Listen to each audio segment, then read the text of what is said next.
Okay, good morning grade 11s. Today we're going to be looking at gases at STP. So two important things in that heading. Firstly, we are dealing with gases. Okay, so in this section it's only when you have something in the gaseous phase, and secondly it's only if they state that we are at STP. So STP means standard temperature and pressure. Standard temperature and pressure refer to a temperature of 0 degrees Celsius and a pressure of 1 atmosphere. Okay, you do need to know those. Now, when we are dealing with gases at STP, there is a law that states, okay, so it's called the ideal gas law. You need to know that, please. And this law states that 1 mole of any gas at STP will occupy a volume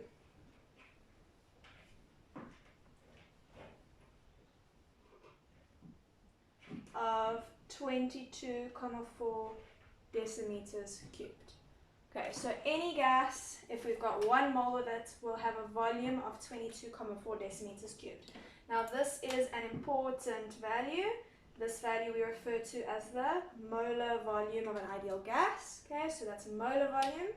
And we're going to be using this in the calculations for this section. So for this section, your main formula is moles equals the volume that you have divided by the molar volume. Okay, so the number of moles present in any sample of a gas, as long as it is at STP, is equal to the volume of that gas in decimeters cubed divided by the molar volume, which is 22,4 decimeters cubed.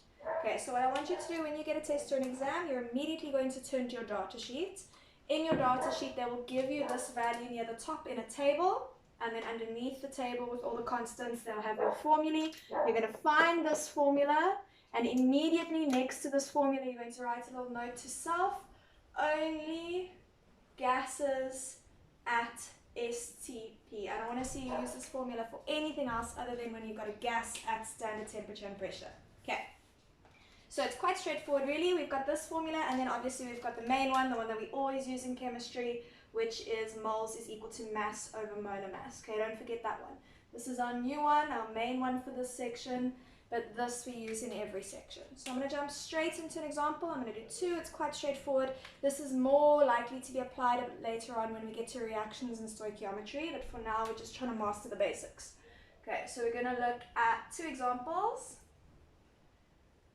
Okay, so our first one, we're going to determine, whoopsie, now I can't spell, what volume does 7 moles of hydrogen gas occupy at STP. Okay, so let's sort of analyze the question a little bit. They've told us we've got hydrogen, that might be important. They've also told us we've got a gas at STP, so that tells us immediately that we can use this formula. N is equal to V over Vm. Maybe we don't need to use it, but maybe we do, so just identify the fact that we can use it. And then they've given us the number of moles, and they've asked us for the volume. So we are actually going to use this equation. Okay? We don't need to use that one. They haven't given us mass, they've given us moles, so we can go straight to this one. Okay, so we write down the formula. Remember, you always write the formula, it's worth a mark. And then we substitute in and solve. So number of moles, we've got 7. We are trying to determine the volume, and the molar volume is a constant, and that's 22,4. Okay, and we solve for V. So we're going to take, lost my calculator, we're going to take this 22,4, multiply it across to that side. So we've got 7 times 22.4, and we get 1,6. Oh shit, but sorry, my calculator's in scientific mode.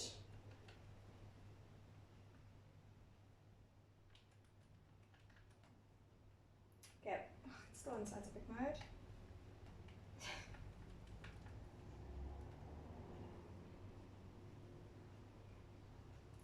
Okay, let me just try and do it like this. Okay, so I'm getting 1,6 times 10 to the 2, which means it's 160 decimeters cubed. Okay, sorry about that, I'm in scientific mode. Okay, so I'm going to actually pause you there, fix my calculator, and then we can do the second example.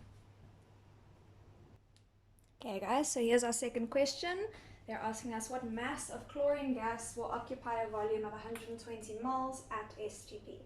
Okay, so first thing you should notice here, alarm bells should go off. We do not use milliliters. We are supposed to be using decimeters cubed. Okay, so a little note to self.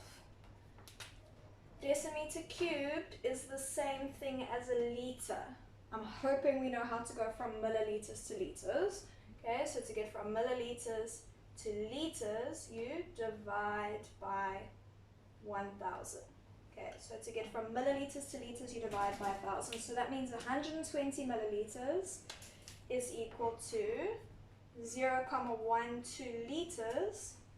We don't use liters, we use decimeters cubed, but liters and decimeters cubed are the same, so that's 0,12 decimeters cubed. Okay, first thing you should have taken note of. Now let's look. We've got chlorine gas, they told us. They're asking us for the mass, and they've given us this value here is the volume. Okay, so we want to somehow link mass to volume. Well, unfortunately, there's no mass in this formula, right?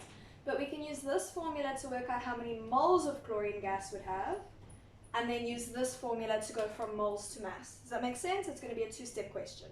Okay, so first we're going to use this guy, substitute in volume, that will help us find moles, and then when we've got moles, we can use this formula here to work out the mass. Okay, so let's go for it. We always first write down the formulae, so we're first using N equals V over Vm. Okay, we're looking for moles at the moment. We know the volume is 0,12, and we know that 1 mole occupies a volume of 22,4.